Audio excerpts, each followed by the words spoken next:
இப்போ வந்து இந்த பூ வந்து நம்ம மிஷின் எம்ப்ராய்டரி போட்டிருக்கோம். இந்த பூ வந்து ஃபர்ஸ்ட் வரைஞ்சிட்டோம், நம்ம வரைஞ்சி மிஷின் எம்ப்ராய்டரி போட்டிருக்கோம். 2 ஸ்லீவுக்கு போட்டிருக்கோம், இது ஒன்று இது ஒன்று.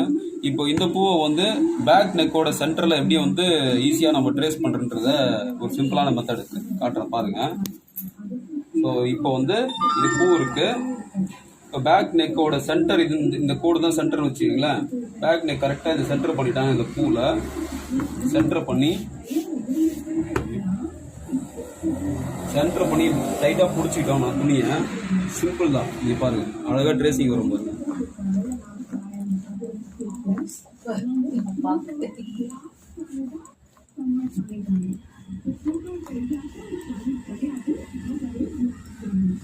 இது ஒரு ட்ரேசிங் பண்ணுறது சிம்பிளான மெத்தடு, ரொம்ப கஷ்டப்பட தேவையில்லை. இப்போ இந்த பேக் நெக்குக்கு இந்த ட்ரேசிங் அப்படியே நம்ம பூ வந்து போடுறதுக்கு ஈஸியாக இருக்கும்.